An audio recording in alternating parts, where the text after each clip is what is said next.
जय हिंद दोस्तों, स्वागत है आपका कल्पाक्ष के डेली करंट अफेयर में। चलिए आज बात करते हैं 23 जुलाई 2025 के उन इंपॉर्टेंट इवेंट्स के बारे में जो महत्वपूर्ण होने वाले हैं आपके एग्जामिनेशन जैसे यूपीएससी, एमपीपीएससी, एसएससी, बैंकिंग और रेलवे तय करने वाले हैं आपके सिलेक्शन की दिशा को। अगर आप चैनल से पहली बार जुड़े हैं तो इस वीडियो को अंत तक देखें और चैनल को सब्सक्राइब करना ना भूलें।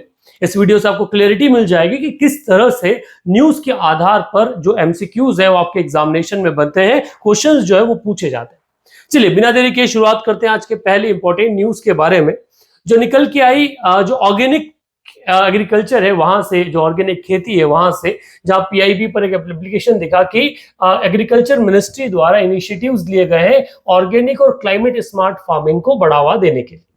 अब ये खबर जो है वो जुड़ी हुई है कि ऑर्गेनिक फार्मिंग को बढ़ावा देने के लिए परंपरागत कृषि विकास योजना PKVY जो है वो सभी state except North Eastern state जो है जहां पर already organic value chain development for North East region नाम की योजना चल रही है, उसको छोड़कर पूरे भारत में इसे क्या किया जाएगा, लागू किया जाएगा। इस आधार पर मॉनेटरी बेनिफिट्स जो है वो भी दिए जाएंगे और किसानों को प्रोत्साहित किया जाएगा ऑर्गेनिक खेती के लिए, आपका जो जैविक खेती है उस जैविक खेती के लिए। इसके आधार पर यह कहा गया है कि इस जो प्रधानमंत्री आपका परंपरागत कृषि योजना है उसमें 31,500 रुपए पर हेक्टेयर 3 साल तक प्रोवाइड किए जाएंगे ऑर्गेनिक जो खेती है उसको बढ़ावा देने के लिए। अब इससे एक ऐसा सवाल बनता है, क्या क्वेश्चन बनता है, तो क्वेश्चन है कि Which of the following scheme is specifically aimed at promoting organic farming in India? Bharat में जैविक खेती को बढ़ावा देने के लिए निम्नलिखित में से कौन सी योजना का विशेष रूप से क्या किया गया है, लागू किया गया है। तो ये योजना है आपकी परंपरागत कृषि विकास योजना, जिस आधार पे क्वेश्चन बनते हैं। एक और हमने नॉर्थ ईस्टर्न रीजन के लिए पढ़ा था, तो वहां से भी सवाल बनने की जो संभावना है वो रहती है कि यहां से सवाल आपसे पूछा जा सके। चलिए आगे बढ़ते हैं अगले न्यूज की तरफ। सेकेंड न्यूज आपका कवर करता है कि प्रधानमंत्री मत्स्य संपदा योजना को लेकर, ये भी बेसिकली एग्रीकल्चर बेस्ड ही एक स्कीम है, पर हाँ ये फिशरी से संबंधित है। So the department of fishery जो ministry of fishery, animal husbandry और डेयरी के अधीन आता है, उसने अलग अलग स्टेट से, यूनियन टेरिटरी से इसको इस पर्टिकुलर योजना मतलब प्रधानमंत्री मत्स्य योजना को संपादित करने के लिए क्या किया है, अपना अलॉटमेंट जो है वो मांगा है। ये योजना पहले शुरू की गई थी फिशरी को बढ़ाने के लिए, जो कोस्टल रीजन है वहां के किसानों की, वहां के लोगों की आय को बढ़ाने के लिए। यहां से सवाल पूछा जाए तो क्वेश्चन पूछा जाता है प्रधानमंत्री मत्स्य संपदा योजना किस वर्ष में शुरू की गई थी। अगर इस बारे में बात की जाए तो इस योजना को वर्ष 2019 में प्रधानमंत्री नरेंद्र मोदी द्वारा शुरू किया गया। कहा किस, तो कोस्टल रीजन में जो लोग रहते हैं उन लोगों की आय में वृद्धि के आधार पर। चलिए आगे बढ़ते हैं अगले क्वेश्चन की तरफ, अगली न्यूज की तरफ, जहां से क्वेश्चन शायद बनता हो। न्यूज है gross NPA reduce to 9.11% to 2.58% from March 21 to March 25।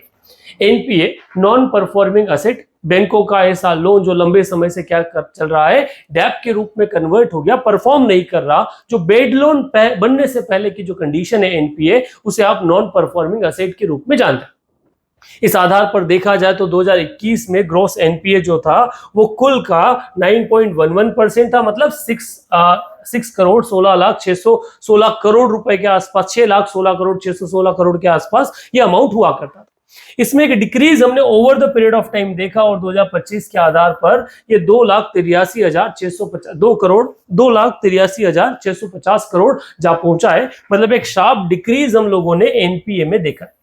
अब एनपीए जो है ये फाइनेंशियल हेल्थ को बताता है और उससे संबंधित एक क्वेश्चन जो है वो यहाँ देखने को मिला और ये क्वेश्चन पूछता है कि भारतीय बैंकों में सकल गैर निष्पादन संपत्तियां, gross NPA national non performing asset जो है मार्च 2021 में 19% घट के 2025 में कितने प्रतिशत रह गया है। तो इसका जो करेक्ट ऑप्शन आपने देखा कि 2.58% जो है ये एग्जैक्टली अभी वर्तमान में है।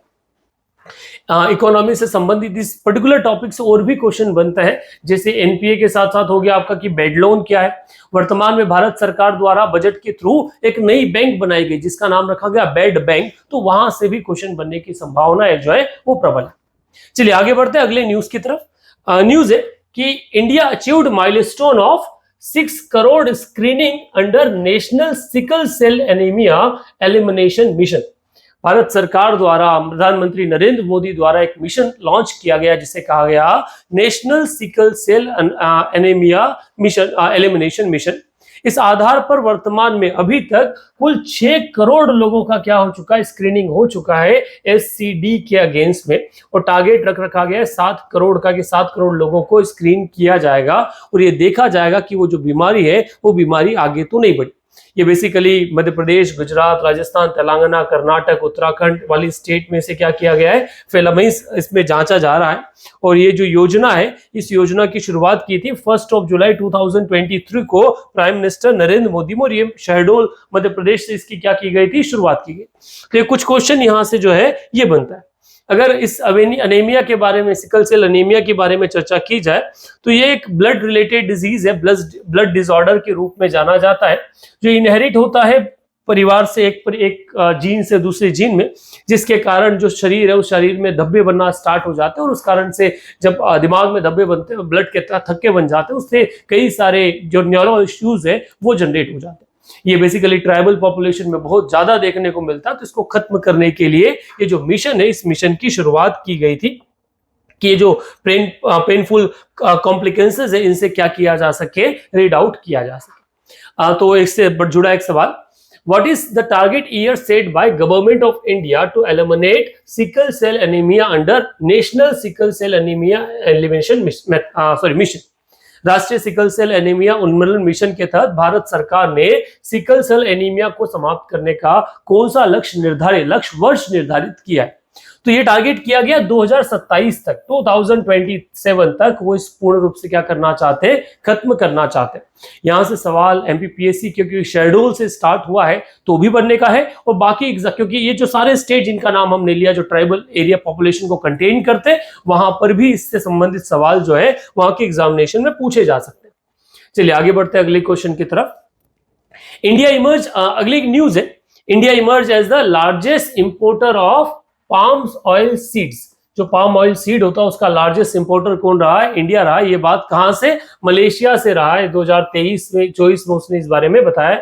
India is image the top destination for Malaysian palm oil export which import is 3.3 million ton palm oil from Malaysia in 2024, जो 17.9% टोटल जो एक्सपोर्ट मलेशिया से किया जा रहा है।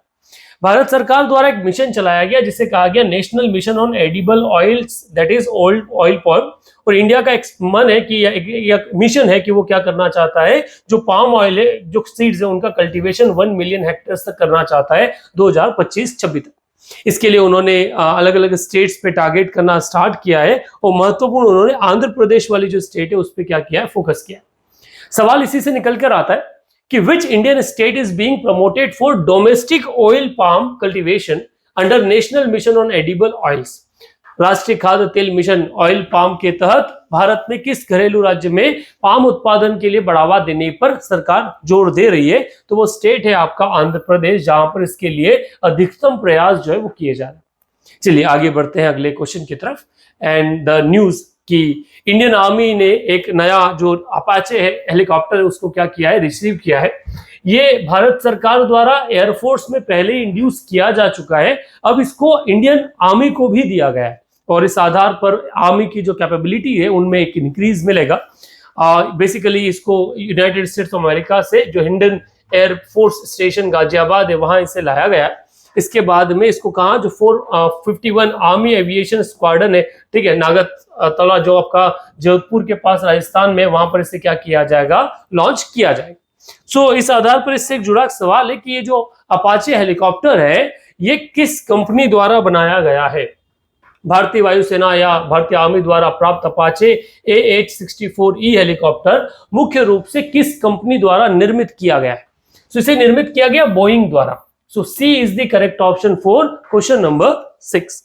चलिए आगे बढ़ते हैं अगली न्यूज की तरफ। न्यूज है ICMR invites Indian council for medical research. ये फुल फॉर्म आपके दिमाग में रखिएगा। ICMR का मतलब होता है Indian council for medical research. इसने इनवाइट किया है India first malaria vaccine candidate जो एडीफ्लैक्स नाम से इंडिया की पहली मलेरिया वैक्सीन है उसके प्रोडक्शन के लिए।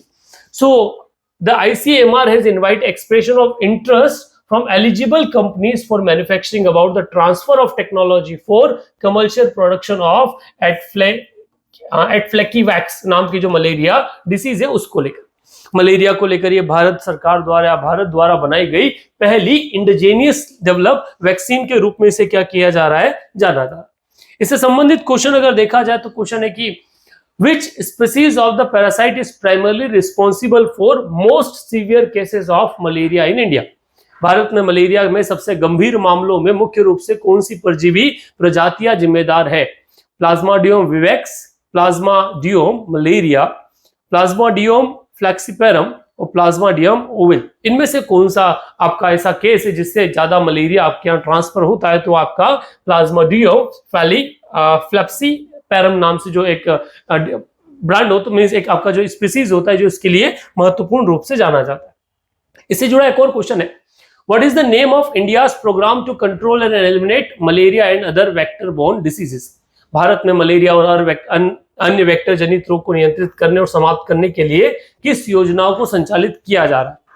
NHM, NVBDCP, RNHCHM और आयुष्मान भारत। बेसिकली एक मिशन चलाया जा रहा है जिसे कहा जाता है NVBDCP। इस मिशन का फुल फॉर्म क्या और ये मिशन क्या है, ये आप कमेंट बॉक्स में लिखिएगा, इसको थोड़ा सा सर्च करके। चलिए आगे बढ़ते हैं और इस सेशन के लास्ट फेज के बारे में, जो क्वेश्चन ऑफ द डे जिसके नाम से हम जानते हैं। और आज का क्वेश्चन है, which Indian state UT has the highest literacy rate according to the latest data? नवीनतम आंकड़ों के अनुसार भारत में कौन सा राज्य केंद्र शासित प्रदेश सबसे अधिक साक्षरता दर रखता है? केरल, दिल्ली, गोवा और मिजोरम। इन क्वेश्चन का करेक्ट आंसर आप कमेंट बॉक्स में लिखिएगा। ये सेशन कैसा लगा, आप इस पे अपना ओपिनियन दीजिएगा और इसको अपने दोस्तों तक शेयर जरूर कीजिएगा। Thank you very much. Stay tuned with